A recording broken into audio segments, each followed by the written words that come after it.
వీక్షకులకు స్వాగతం. నమస్కారం. వైఎస్ రాజశేఖర రెడ్డి, తిరుమల తిరుపతి దేవస్థానం, వైఎస్ జగన్మోహన్ రెడ్డి. రాష్ట్రంలో ఉన్న ఇద్దరు మేధావులు, ఒకరు మాజీ ఎంపీ, ఒకరు మాజీ సిఎస్. మాజీ సిఎస్ ఎల్వి సుబ్రహ్మణ్యం గారు, మాజీ ఎంపీ ఉండవల్లి అరుణ్ కుమార్ గారు.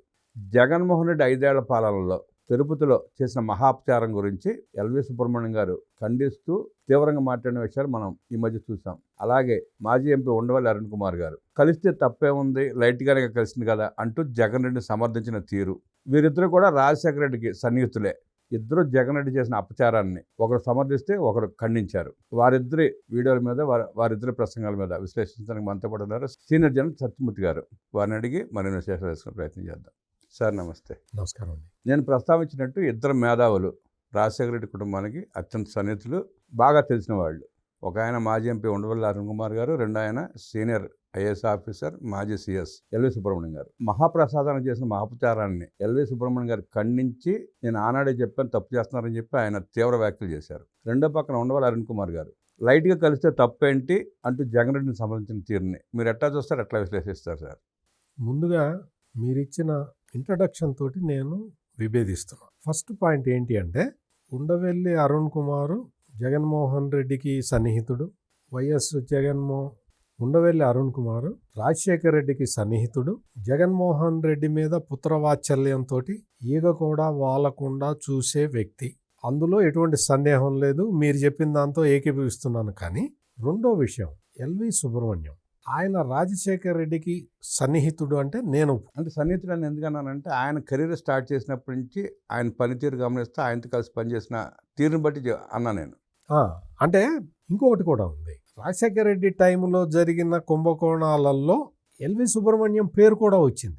ఆ తర్వాత ఈయన సాధికారికంగా నేనేం తప్పు చేయలేదు, అడ్మినిస్ట్రేటర్గా నేను తీసుకున్న నిర్ణయాలు ఇవి, నా మీద కేసు పెట్టడానికి వీలు లేదు, అవకాశం లేదు అని తనకు తాను ప్రూవ్ చేసుకోవటం వల్ల ఎల్వి సుబ్రహ్మణ్యం ఆ కేసుల నుంచి, అంటే ఏవైతే జగన్మోహన్ రెడ్డి అక్రమాస్తుల కేసులుగా పేరు పొందినాయో ఆ కేసుల నుంచి రిలీవ్ అయిపోయాడు. దొరికిపోయి అన్యాయం అయిపోయింది బీపీ ఆచార్య, ఇంకా కొంతమంది, శ్రీలక్ష్మి గారు, వీళ్ళందరూ. శ్రీలక్ష్మి లాంటి గొప్ప వ్యక్తుల పేరు మనం ఉటంకించడం అనవసరం. బీపీ ఆచార్య అమాయకంగా ఇరుక్కుపోయాడు. నేను అందుకని ఆయన పేరు చెప్పాను. వాంటెడ్గా శ్రీలక్ష్మి లాగా కావాలని ఏవో అది ఇది తిమ్మిని బమ్మిని చేసి ఇరుక్కోవటం కాదు, అన్యాయంగా ఇరుక్కుపోయాడు. బీపీ ఆచార్య కూడా అన్యాయంగా ఇరుక్కుపోయాడు. అందుకని నేను ఎల్వి సుబ్రహ్మణ్యం గారిని రాజశేఖర్ రెడ్డికి సన్నిహితుడు అంటే నేను ఒప్పుకోను. L V Subrahmanyam is an able administrator. ఆయన ఎప్పుడైనా కానీ ఆయన తన సర్వీస్ కాలంలో ఎక్కడా కూడా ఏ రాజకీయ నాయకుడికి కూడా వంతపాడల. ఏ రాజకీయ నాయకుడికైనా సరే అతను తీసుకున్న నిర్ణయం తప్పు అయితే నిర్మోహమాటంగా మొహం మీదే చెప్తాడు ఎల్వి సుబ్రహ్మణ్యం గారు, నువ్వు చేసేది తప్పు, ఇందులో నేను సంతకం పెట్టను అని క్లియర్ కట్గా చెప్పే వ్యక్తి ఎల్వి సుబ్రహ్మణ్యం.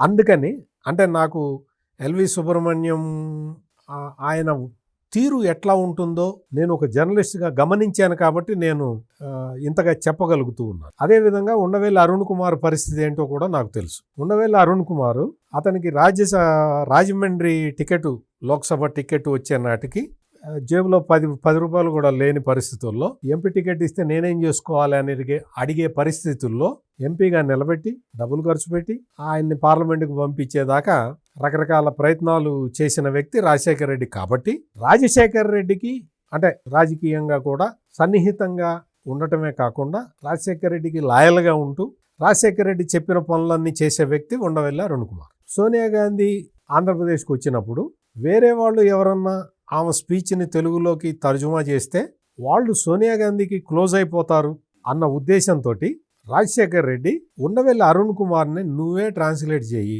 వాళ్ళ స్పీచ్ని నువ్వే ట్రాన్స్లేట్ చెయ్యాలి అని చెప్పి ఉండవల్లి అరుణ్ కుమార్ని ప్రమోట్ చేశాడు. మధ్యలో ఈ సోనియా గాంధీ వచ్చినప్పుడు ఒక 2-3 సందర్భాల్లో రోసయ్య గారు వాటిని ట్రాన్స్లేట్ చేసినా కానీ మెల్లిగా రోసయ్య గారికి ఆ బాధ్యతల నుంచి తీసేసి ఉండవల్లి అరుణ్ కుమార్ని పెట్టుకున్నాడు. ఎందుకంటే వేరే వ్యక్తి ఎవరు కూడా సోనియా గాంధీకి పర్సనల్ టచ్లోకి దగ్గర కాకూడదు అన్న ఉద్దేశంతో ఈ 2 సంఘటనలు చెప్పిన తర్వాత ఇప్పుడు తిరుపతి లడ్డూ విషయానికి వద్దాం. తిరుపతి లడ్డూలో వాడింది నెయ్యే కాదు, అది ఒక రసాయనాల సమ్మేళనం అనే విషయాన్ని ఉండవెల్లి అరుణ్ కుమార్ ఒప్పుకున్నా ఒప్పుకోకపోయినా అప్పట్లో ఈ కల్తీ జరిగిన సమయంలో తిరుమల తిరుపతి దేవస్థానాల బోర్డు చైర్మన్ గా పనిచేసిన వైవి సుబ్బారెడ్డి క్లియర్ కట్ గా ఒప్పుకున్నాడు.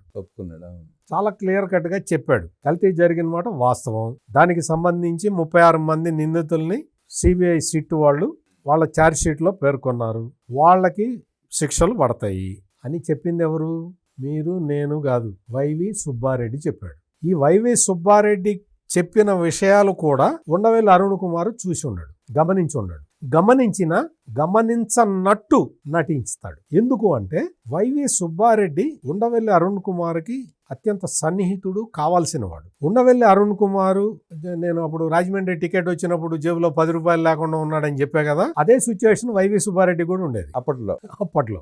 Birds of a feather flock together. అందుకని ఆ తర్వాత వైవి సుబ్బారెడ్డికి చాలా అంశాల్లో కలిసి వచ్చింది. ఉండవెల్లి అరుణ్ కుమారు డబ్బులు సంపాదించుకునే పనిలో లేడు. మాట వాస్తవం చెప్పుకోవాలి కదా. డబ్బులు సంపాదించుకునే మార్గం ఉన్నా కానీ ఉండవెల్లి అరుణ్ కుమార్ సంపాదించుకోలేదు. తన జీవితం మీద తాను గడుపుతూ వచ్చాడు. వైవి సుబ్బారెడ్డి తోటి అత్యంత సన్నిహితంగా ఉండేవాడు. వైవి సుబ్బారెడ్డి ఇంటికి వెళ్ళేవాడు, రెగ్యులర్గా వెళ్తాడు, అక్కడ టిఫిన్లు గట్రా భోజనాలు చేస్తాడు ఉండవెల్లి అరుణ్ కుమార్. ఇవన్నీ జరుగుతూ ఉన్నాయి. ఉండవెల్లి అరుణ్ కుమార్కి మనసులో ఒకటి ఏంటి అంటే మొదటి నుంచి కూడా తెలుగుదేశం పార్టీ అంటే గిట్టదు. అందులో చంద్రబాబు నాయుడు అంటే గిట్టదు. చంద్రబాబు నాయుడు అంటే మరి రాజశేఖర రెడ్డి ప్రభావం వల్ల, రాజకీయాల ప్రభావం వల్ల తెలియదు కానీ ఉండవెల్లి అరుణ్ కుమార్ మొదటి నుంచి కూడా చంద్రబాబు నాయుడికి వ్యతిరేకంగానే పనిచేసేవాడు. ఎంత వ్యతిరేకంగా ఉన్నా సరే చంద్రబాబు నాయుడు ఆంధ్రప్రదేశ్ రాష్ట్ర విభజన జరిగిన తర్వాత విభజిత ఆంధ్రప్రదేశ్కి మేలు జరగాలి, మనందరం కలిసి పనిచేద్దాం అరుణ్ కుమార్ అని చెప్పి ఉండవెల్లి అరుణ్ కుమార్ అంటే ఇప్పుడు నాకే తెలిసిన విషయం చంద్రబాబు నాయుడికి తెలీదా? తనని వ్యతిరేకించే ఉండవెల్లి అరుణ్ కుమార్ని కూడా పిలిచి చంద్రబాబు నాయుడు మాట్లాడాడు.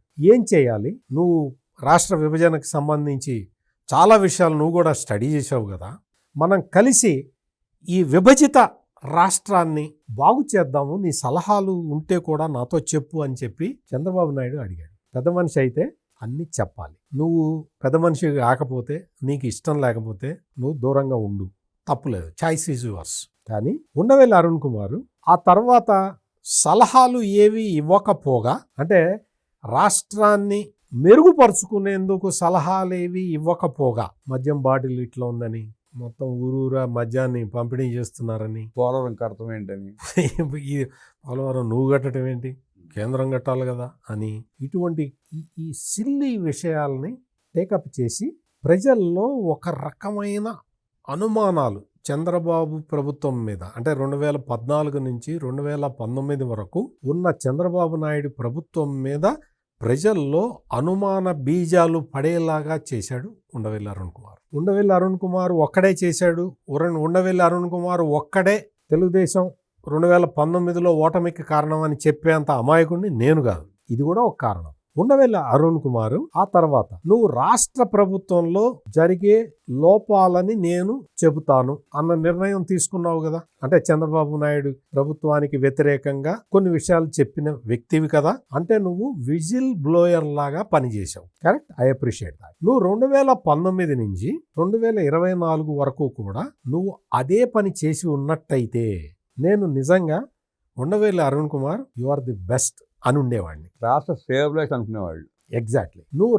నువ్వు ఎన్ని తప్పులు జరిగినాయి జగన్మోహన్ రెడ్డి టైంలో ఈ మద్యం కుంభకోణం జరుగుతున్నది అన్న విషయం చాలా మందికి తెలుసు కదా. పాపులర్ బ్రాండ్లు దొరకకుండా ఆపేశారు, మ్యాక్డోవల్, సీక్రమ్స్ లాంటి బ్రాండ్లు ఆపేశారు అనే విషయం మాలాంటి వాళ్ళకే తెలిసినప్పుడు ఒక రాజకీయ నాయకుడివి నీకు తెలియకుండా ఉంటుందా? అంటే అంతకుముందు బాటిల్స్ పట్టుకుని ప్రచారం చేశాడు ఆయన. చేసిన వ్యక్తివి కదా. నీకు మద్యం ఎట్లా అమ్ముతుంది, గవర్నమెంట్ ఏంటి కథ, దానికి ఎట్లా వస్తుంది అనేది తెలుసు కదా. మరి ఆ పాలసీని నువ్వు ఏ రోజునైనా ఒక్కసారైనా ప్రశ్నించావా ఉండవెల్లి అరుణ్ కుమార్?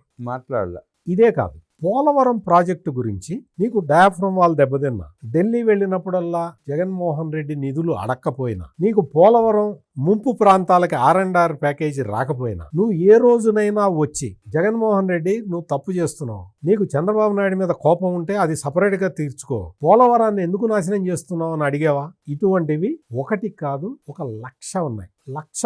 నీ ప్రాంతానికి సంబంధించిన డ్రైవర్ సుబ్రహ్మణ్యాన్ని ఒక ఎమ్మెల్సీ చంపేసి డెడ్ బాడీని డోర్ డెలివరీ చేస్తే అతన్ని జగన్మోహన్ రెడ్డి పక్కన పెట్టుకొని తిరుగుతుంటే నువ్వు విజిల్ బ్లోయర్గా ప్రశ్నించాలి కదా. ఇటువంటివి 1,00,000 ఉన్నాయి. ఇక ఎల్వి సుబ్రహ్మణ్యం గారి విషయం వెళ్లే ముందు జగన్మోహన్ రెడ్డి ఇంట్లో భేదాలు వచ్చి తల్లి చెల్లి బయటికి పంపించేసినప్పుడు కూడా ఈయనేం మాట్లాడాడు. మరి రాజశేఖర రెడ్డి గారి భార్య విజయమ్మ తరపున మాట్లాడి సమస్యలు పరిష్కరించే దిశగా ఆలోచన చేయాలిగా. మాట్లాడాడు. ఆయన ఏదో ఒక పుస్తకావిష్కరణ సభలో అప్పుడు వచ్చి మాత్రం విజయలక్ష్మి చాలా గొప్ప వనిత, రాజశేఖర రెడ్డికి చాలా అంటే రాజకీయంగా ఆయన ఇది చేయటానికి ఫ్యామిలీ మొత్తాన్ని ఆ బర్డెన్ని భరించింది, అది ఇదని ఏదో చెప్పాడు తప్ప ఈ విషయాల్లో జోక్యం చేసుకోవాలి. రాజశేఖర టైంలో జరిగిన అక్రమాలు కానీ దారుణాలు దోపిడీ గురించి ఎక్కడ మాట్లాడాడు. ఎల్వి సుబ్రహ్మణ్యం గారు ఆయన సర్వీసులో ఉన్నంతకాలం నిక్కచ్చిగా వ్యవహరించే వ్యక్తి. ఆయనకి ఫోకల్ పోస్ట్ ఇచ్చినా అలాగే ఉంటాడు, ఫోకల్ పోస్ట్ ఇవ్వకపోయినా అలాగే ఉంటాడు. ఎటువంటి తేడా ఏమి ఉండదు. పనితీరు ఒకే రకంగా ఉంటుంది. నాకు చిన్న డిపార్ట్మెంట్ ఇచ్చారు, నాకు పెద్ద డిపార్ట్మెంట్ ఇచ్చారు అన్న తారతమ్యం ఆయన ఎప్పుడూ చూపించేవాడు కాదు. ఆయన స్పోర్ట్స్ సెక్రటరీగా ఉన్నప్పుడు కూడా ఆయన పనితీరు బ్రహ్మాండంగా ఉండేది. ఆయన ఆఫ్రో ఏషియన్ గేమ్స్ ఆయన కండక్ట్ చేశారు. ఆయన టైంలో జరిగింది. గచ్చిబౌలి స్టేడియం నాకు అవకాశం వచ్చింది, నేను చేస్తున్నా అన్నాడు, చేసేసాడు. అంటే స్పోర్ట్స్ అనేది చాలా చిన్న సబ్జెక్ట్ అనుకున్నాం కానీ గచ్చిబౌలి స్టేడియం అయిన తర్వాత చాలా పెద్ద సబ్జెక్ట్ అని అర్థమైంది. ఎగ్జాక్ట్లీ అట్లా చేసింది ఎల్వి సుబ్రహ్మణ్యం. ఒకటి కాదు, ఆయన తిరుమల తిరుపతి దేవస్థానం ముఖ్య కార్యనిర్వహణాధికారిగా పనిచేసిన సమయంలో ఆయన తీసుకొచ్చిన సంస్కరణలు, ఆయన ఆగమ శాస్త్ర ప్రకారం ఏ విధంగా కైంకర్యాలు చేయాలి అన్న దగ్గర నుంచి మొత్తం అన్ని వ్యవస్థల్ని సంస్కరించిన వ్యక్తి ఎల్వి సుబ్రహ్మణ్యం. అంతకుముందు టిటిడి ఈఓగా పివిఆర్కే ప్రసాద్ గారు ఉన్నప్పుడు ఆయన ఎంత పకడ్బందీ. ఇప్పుడు మనం చూస్తున్న తిరుమల తిరుపతి దేవస్థానంలో ఇప్పుడు పాటిస్తున్న నిబంధనలు, ఇప్పుడు మనం చూస్తున్న ఈ కార్యకలాపాలు అన్నీ కూడా మహానుభావుడు పివిఆర్కే ప్రసాద్ గారు పెట్టిన, అవి ఆయన ఇంట్రడ్యూస్ చేసిన వ్యవహారాలే. అదే ప్రకారం అంటే దాన్ని కొంతమంది చెడగొట్టారు, కానీ పివిఆర్కే ప్రసాద్ గారు తీసుకొచ్చిన సంస్కరణలే కంటిన్యూ అవుతూ ఉన్నాయి. పివిఆర్కే ప్రసాద్ గారు తీసుకొచ్చిన సంస్కరణలని ఇంకా కొంచెం మెరుగుపరిచి పటిష్టంగా అమలు చేసిన వ్యక్తి ఎల్వి సుబ్రహ్మణ్యం. అంత పట్టు ఉన్నది. నేను ఇవన్నీ ఎందుకు చెప్పాను అంటే, మహానుభావుడు పివిఆర్కే ప్రసాద్ను కూడా మనం ఎందుకు గుర్తు చేసుకున్నాము అంటే, ఇప్పుడు అపభ్రంశ విధానాలు జరుగుతున్నాయి అన్న చర్చ ఉంది కాబట్టి ఈ మహానుభావుల పేర్లు మనం గుర్తు తెచ్చుకోవాల్సిన బాధ్యత మన మీద. టీటీడీ వ్యవహారాల మీద పూర్తి పట్టు ఉన్న ఎల్వి సుబ్రహ్మణ్యానికి టీటీడీలో ఈ నెయ్యి కల్తీ అంటే అసలు నెయ్యి అన్న పదమే లేదు, కెమికల్ నెయ్యి. ఆ కెమికల్ నెయ్యి విషయంలో కరెక్ట్గా ఏం జరిగింది అని చెప్పగలిగిన వ్యక్తి ఎల్వి సుబ్రహ్మణ్యం. అంత సాధికారికంగా ఆయనకి అన్ని విషయాలు తెలుసు. జగన్మోహన్ రెడ్డి టైంలో అన్య మతస్థులు తిరుమల తిరుపతి దేవస్థానంలో పెత్తనం చేస్తున్నారు అన్న విషయాన్ని కనిపెట్టి జగన్మోహన్ రెడ్డికే చెప్పిన వ్యక్తి ఎల్వి సుబ్రహ్మణ్యం.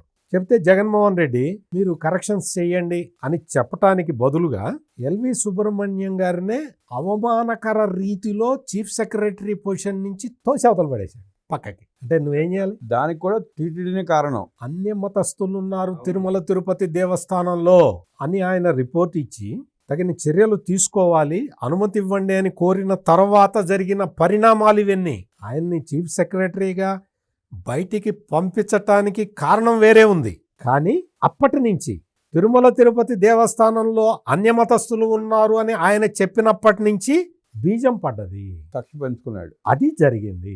ఎల్వి సుబ్రహ్మణ్యం గారు ఆయన ఎగ్జిక్యూటివ్ ఆఫీసర్గా పనిచేశాడు కాబట్టి, ఐఏఎస్ ఆఫీసర్ కాబట్టి, అక్కడ జరిగే విధానం తెలుసు కాబట్టి, అందులో ఉన్న లోపాలు ఎట్లా జరిగినాయో, టెండర్ నిబంధనలను ఏ విధంగా, నెయ్యి టెండర్ నిబంధనలని ఏ విధంగా మార్చారో తెలిసిన వ్యక్తి కాబట్టి ఎల్వి సుబ్రహ్మణ్యం ఆ రిపోర్టు ఛార్జ్ షీట్ మొత్తాన్ని స్టడీ చేసి, సిబిఐ సిట్ వాళ్ళు ఇచ్చిన ఛార్జ్ షీట్ మొత్తాన్ని స్టడీ చేసి ఆయన ఒక నిర్ణయానికి వచ్చి టెండరు నిబంధనలని సడలించటం దగ్గర నుంచే కుంభకోణం మొదలైంది అన్న ఒక నిర్ణయానికి ఆయన వచ్చి ఆ కుంభకోణాన్ని ఎట్లా ఇంప్లిమెంట్ చేశారో సిబిఐ తన ఛార్జ్ షీట్లో చెప్పింది. ఇవన్నీ విషయాలు కూలంకషంగా పరిశీలించిన తర్వాత ఎల్వి సుబ్రహ్మణ్యం గారు ఈ వ్యాఖ్యలు చేశారు. ఇందులో ఇప్పుడు ఇందాక మీరు మీ ఇంట్రడక్షన్లో కూడా చెప్పారు, యానిమల్ ఫ్యాట్ లెస్ అంటే లేదు అని, రైట్ అన్నాడు సార్ అని తెలుగుగా. అని లెస్ అంటే లేదు అనే తక్కువ అనే, రైట్ అన్నాడు, లెస్ అన్నాడు. లెస్ అని అందులో ఉన్నది 10% కన్నా లెస్ ఉంటే మేము పరీక్షలో కనిపెట్టలేము అని సిఎఫ్టిఆర్ఐ చెప్పింది అనుకుందాం. 10% కన్నా తక్కువ ఉంటే మేము కనిపెట్టలేము అంటే 10% కన్నా ఎక్కువ ఉంటేనే కనిపెట్టగలము అని చెబితే అందులో యానిమల్ ఫ్యాట్ లేదు అని అర్థమా? నీకు ఎల్వి సుబ్రహ్మణ్యం గారు ఐఏఎస్ ఆఫీసర్, ఉండవెల్లి అరుణ్ కుమార్ ఒక సుప్రీంకోర్టులో ప్రాక్టీసింగ్ లాయర్ కదా, ఒకసారి ఆలోచించాల్సిన అవసరం లేదా? లెస్ అంటే లేదు అని అర్థమా, తక్కువ అని అర్థం. లెస్ అంటే లేదు అని అర్థం చెప్పిన ఉండవెల్లి అరుణ్ కుమార్కి మీకు అన్ని స్టడీ చేసి తన కామెంట్లు చేసిన ఎల్వి సుబ్రహ్మణ్యానికి తేడా చెప్పడానికే నేను వాళ్ళ పూర్వ మొత్తం కథ అంతా చెప్పింది. మీరు అంటే ఈ వీడియో చూసేవాళ్ళు కొంచెం ఏంటి రామరమ్మ గారు అడిగింది ఏంటి, సత్యమూర్తి గారు చెప్తుంది ఏంటి అనుకోకుండా ఉండటానికి ఆయన బ్యాక్గ్రౌండ్ ఈయన బ్యాక్గ్రౌండ్ చెప్పిన కారణం అది. ఇంత స్థాయిలో నీకు ఛార్జ్ షీట్లో నీకు 20వ పేజీలో లేదు అంటే అసలు 20వ పేజీలో ఆ టాపికే లేదు. ఫర్ యువర్ ఇన్ఫర్మేషన్, నీకు ఉండవెల్లి అరుణ్ కుమార్ చెప్పిన 20వ పేజీలో అసలు కల్తీ విషయమే లేదు. కల్తీ విషయం 35వ పేజీలో మొట్టమొదటిసారి వచ్చింది. 35 పేజీ చదివావా ఉండవెల్లి అరుణ్ కుమార్? 35 పేజీలో ఏముంది? అది తప్ప అన్ని పేజీలు చదివి ఉంటాడు ఆయన. ఎన్డీటీవీ రిపోర్ట్ గురించి 35వ పేజీలో ఉంది. కంక్లూజన్లో ఏముంది? కంక్లూజన్లో ఏమున్నది? రిపోర్ట్లో సిబిఐ ఛార్జ్ షీట్లో కంక్లూజన్ పేజీలో ఇందులో యానిమల్ ఫ్యాట్ ఈ ప్లాంట్ సంబంధమైన వృక్ష సంబంధమైనవి జంతు సంబంధమైనవి ఫిష్ ఆయిల్ ఇవన్నీ కలపలేదు అన్న నిర్ధారణకి రాలేము అని చెప్పింది. అంటే ఇన్ నట్షల్ చెప్పాలి అని నువ్వు 20వ పేజీ వరకే చదివి తీర్పెట్ట చెబుతావు. నువ్వు మేధావి అన్న ముసుగులో నువ్వు రకరకాల కార్యక్రమాలు చేస్తున్నావు, చేసుకో. ప్రచారం చేస్తున్నావు, చేసుకో. జగన్మోహన్ రెడ్డి ఉన్నప్పుడు మాట కూడా మాట్లాడలేదు, నోరు మూసుకొని ఉండు. జగన్మోహన్ రెడ్డి అంటే అందరికీ భయమే, పెద్ద పెద్దోళ్లే భయపడ్డారు. నువ్వు ఉండవెల్లి అరుణ్ కుమార్ లాంటి వాడివి, నువ్వు భయపడటంలో పెద్ద విశేషం ఏముంది? నీకు భయం ఉంది కదా జగన్మోహన్ రెడ్డి అంటే, గమ్మునుండు. అంతేకాని జగన్మోహన్ రెడ్డి చేసిన అకృత్యాల్ని నువ్వు సపోర్ట్ చేస్తాను అంటే సభ్య సమాజం ఒప్పుకోదు. నువ్వు వెళ్ళింది ఎందుకు వెళ్ళావు? అసలు నువ్వు బయటకు వచ్చింది ఎందుకు? నువ్వు బయటకు వచ్చింది నువ్వేదైనా వెంకటేశ్వరం గుడికి వెళ్ళటానికి వచ్చావా? నువ్వు వెళ్ళింది ఒక బూతులు మాట్లాడే వ్యక్తిని జైల్లో ఉంటే పరామర్శించడానికి వెళ్ళావు. ఏం బూతులు మాట్లాడాడో తెలుసా? అవే బూతులు ఆ రోజున అంబటి రాంబాబు మాట్లాడిన బూతులు నీ పట్ల ఎవరైనా మాట్లాడితే నీ రియాక్షన్ ఎట్లా ఉంటుంది ఉండవెల్లి అరుణ్ కుమార్? అవే బూతులు. నేను వేరే బూతులు కూడా వద్దు. అంబటి రాంబాబు వాడిన పదజాలంలో చంద్రబాబు పేరు తీసేసి ఉండవెల్లి అరుణ్ కుమార్ పేరు పెడితే ఉండవెల్లి అరుణ్ కుమార్ రియాక్షన్ ఎట్లా ఉంటుంది? బీపీ పెంచుకుని చెవట్లు కక్కునేవాడు. యాక్సెప్ట్ చేస్తావా? నువ్వు యాక్సెప్ట్ చేస్తావేమో నాకు తెలియదు. పైగా ఇంకొక అసలు ఎంత ఉండవెల్లి అరుణ్ కుమార్ చెప్పిన దాంట్లో మిస్లీడింగ్ ఏంటి అంటే, టోటల్ మిస్లీడింగ్ ఏంటి అంటే, రిపోర్టులో ఇలా ఉన్నది, మరి చంద్రబాబు నాయుడికి ఏ అధికారి బ్రీఫింగ్ ఇచ్చాడో చంద్రబాబు నాయుడిని మిస్లీడ్ చేశాడు అని చెప్తున్నాడు. ఇది ఎంత మిస్లీడింగ్ అంటే చంద్రబాబు నాయుడు మిస్లీడ్ అయ్యే మనిషి. చంద్రబాబు నాయుడు చదవకుండా, ఆ ఛార్జ్షీట్ చదవకుండా ఎవరో చెబితే కామెంట్ చేస్తున్నాడు అని చంద్రబాబు నాయుడు క్యారెక్టర్ మీద కూడా ఒక విషబీజాలు నాటే ప్రయత్నాన్ని ఉండవెల్లి అరుణ్ కుమార్ చేశాడు. ఇది స్ట్రాంగ్లీ అబ్జెక్ట్ చేయాల్సిన పాయింట్. చంద్రబాబు నాయుడుకి ఈ ఛార్జ్ షీట్ విషయంలో ఆయన రాంగని చెప్పాడు. ఇంకొక point, Jaganmohan Reddy press conference లో ఏబిఎన్ రిపోర్టర్ని కానీ, TV5 రిపోర్టర్ని కానీ, ఆంధ్రజ్యోతి రిపోర్టర్ని కానీ, ఈనాడు రిపోర్టర్ని కానీ ఏ రోజునన్నా ఎలవ్ చేశారా కనుక్కున్నావా ఉండవెల్లి అరుణ్ కుమార్? చంద్రబాబు నాయుడు ప్రతి ప్రెస్ కాన్ఫరెన్స్ కి ప్రతి మీటింగ్ కి సాక్షి రిపోర్టర్ వస్తున్నాడు. ఇది ఎప్పుడన్నా అప్రిషియేట్ చేసావా ఉండవెల్లి అరుణ్ కుమార్? జగన్మోహన్ రెడ్డి వాళ్ళు ఎవరిని రానివ్వలేదు, కానీ చంద్రబాబు నాయుడు సాక్షి రిపోర్టర్ని రాణిస్తున్నాడు కదా. ప్రెస్ కాన్ఫరెన్స్ లోకి వచ్చిన సాక్షి రిపోర్టరు ఏమడుగుతున్నాడు? చంద్రబాబు నాయుడిని అంటే రాష్ట్ర ముఖ్యమంత్రిని ఇరిటేట్ చేసే విధంగా క్వశ్చన్లు అడుగుతూ ఉంటే క్వశ్చన్ అడుగుతాడు, ఆయన గట్టిగా సమాధానం చెబితే ఉండవెల్లి అరుణ్ కుమార్ ఏమంటున్నాడు తెలుసా? మీ రిపోర్టర్లను కూడా చంద్రబాబు బెదిరిస్తున్నాడయా అని చెప్తున్నాడు, which is misleading. Undavalli Arun Kumar, నువ్వు చెబితే ఫ్యాక్ట్స్ చెప్పాలి, పబ్లిక్ ని మిస్లీడ్ చేసే రిప్రజెంటేషన్ చేయకూడదు. ఇంకొకటి ఏంటో తెలుసా? ఇదే చంద్రబాబు నాయుడు విశాఖ ఉక్కు గురించి ప్యాకేజీ వచ్చింది, అది ప్రాఫిట్లో రాబోతున్నది అని చెబితే అదే మీటింగ్లో పార్టిసిపేట్ చేసిన సాక్షి రిపోర్టరు అడ్డమైన క్వశ్చన్లు అడిగితే విశాఖ ఉక్కుని ప్రైవేట్ పరం చెయ్యం, ఇవన్నీ జరిగినాయి. 3వ బ్లాస్ట్ ఫర్నేస్ కూడా ఓపెన్ చేసిన తర్వాత ఈ సాక్షి రిపోర్టర్ అడిగేది ఏంటో తెలుసా? విశాఖ ఉక్కుని ప్రైవేట్ పరం చెయ్యము అని చెప్పి హామీ ఇవ్వగలుగుతారా అని అడిగాడు. ఎవరికైనా కోపం రాదా? ఇన్ని 3వ బ్లాస్ట్ ఫర్నేస్ కూడా ఓపెన్ చేసి ప్రొడక్షన్ ఫుల్ లెంగ్త్ లో జరుగుతూ ఉంటే కేంద్ర ప్రభుత్వం 12,000 కోట్లు ఇచ్చి, రాష్ట్ర ప్రభుత్వం 2,000 కోట్లు ఇచ్చి కరెంటు బాకీలు, ఆ బాకీలు, ఈ బాకీలన్నీ మాఫీ చేసి ఇంత ప్రయత్నం చేసి విశాఖ ఉక్కు ఆంధ్రుల హక్కు అని చెప్పి ఒక పెద్ద ప్రయత్నం చేసి విశాఖ ఉక్కుని నిలబెడితే సాక్షి రిపోర్టర్ ఆ క్వశ్చన్ అడిగితే గట్టిగా సమాధానం చెప్పాడు చంద్రబాబు నాయుడు. అంతవరకు కట్ చేసి చంద్రబాబు నాయుడు బుకాయిస్తున్నాడు, బెదిరిస్తున్నాడు అని చెప్పి ప్రైవేటీకరణ నిలదీస్తే చంద్రబాబు నాయుడు మండిపడుతున్నాడని ప్రచారం చేసిన సాక్షి పొలిటికల్ పేపర్, ఆ సాక్షి పేపర్కి అదే రిప్లికాలో చెప్పిన ఉండవెల్లి అరుణ్ కుమార్కి ఏమన్నా తేడా ఉందా? అందుకని అన్నీ స్టడీ చేసిన ఐఏఎస్ అధికారి ఎల్వి సుబ్రహ్మణ్యం గారు ఆయన చెప్పిన ఫైండింగ్స్ మనం వాల్యూ ఇవ్వాల్సినవి. ఉండవెల్లి అరుణ్ కుమార్ అనే ఒక జగన్మోహన్ రెడ్డికి భయపడే వ్యక్తి, వైవి సుబ్బారెడ్డికి చాలా సన్నిహితంగా ఉన్న వ్యక్తి, రాజశేఖర్ రెడ్డి ఆత్మ, అటువంటి పక్షపాత పూరిత వ్యక్తి చేసిన కామెంట్లకి రెండిటికి అసలు మనం ముడిపెట్టాల్సిన అవసరమే లేదు. ఉండవెల్లి అరుణ్ కుమార్ ఇప్పటికైనా తన తప్పు తెలుసుకోవాలి. రిపోర్ట్ మొత్తం చదివి నువ్వు ఒక అడ్వకేట్గా నువ్వు రిప్రజెంట్ చేయాలి, అంతే తప్ప హిందూ ధర్మాన్ని పలుచన చేస్తూ హిందూ ధర్మాన్ని నీచంగా చిత్రీకరిస్తూ నువ్వు మాట్లాడే మాటలు, నీకు బీజేపీ మీద, ఆర్ఎస్ఎస్ మీద, విశ్వ హిందూ పరిషత్ మీద నీకు కోపం ఉంటే ఉండొచ్చు. ఎందుకంటే నువ్వు కాంగ్రెస్ వాదివి కాబట్టి, నువ్వు రాహుల్ గాంధీ అడుగుజాడల్లో నడిచే వ్యక్తివి కాబట్టి నీకు ఖచ్చితంగా బీజేపీ మీద, విశ్వ హిందూ పరిషత్ మీద, ఆర్ఎస్ఎస్ మీద కోపం ఉండవచ్చు. వాళ్ళ మీద ఉంటే ఉండవచ్చు సార్. సమాజం మీద, హిందూ మతం మీద, హిందూ సమాజం మీద కూడా కోపం వెలగొస్తున్నాడు కదా ఇప్పుడు ఆయన. ఎగ్జాక్ట్లీ నేను అడుగుతున్న క్వశ్చన్ ఉండవెల్లి అరుణ్ కుమార్ కొంచెం కామన్ సెన్స్ తోటి ఆలోచించి మాట్లాడాలి. నిజాన్ని నిర్భయంగా చెప్పిన ఎల్వి సుబ్రహ్మణ్యం గారిని అభినందించాలి. ఉండవెల్లి అరుణ్ కుమార్ చెప్పిన వ్యాఖ్యల్ని ఖచ్చితంగా నిరసించాలి. మహాపాపం చేసిన జగన్మోహన్ రెడ్డిని సమర్థించుకుంటూ ఉండవెల్లి చేసిన వ్యాఖ్యల్ని తూర్పారబడుతూ టీటీడీ వ్యవస్థల్ని అవపోసాన పట్టిన, అక్కడ జరిగిన అన్యాయాలని ఎత్తి చూపిన ఎల్వి సుబ్రహ్మణ్యం గారి వ్యాఖ్యల్ని, జగన్మోహన్ రెడ్డి పరిపాలన తీరుని విమర్శించిన మాజీ సిఎస్ గారి వ్యాఖ్యల్ని అద్భుతంగా విశ్లేషించిన సత్యమూర్తి గారికి ధన్యవాదాలు తెలియజేస్తూ నమస్కారం.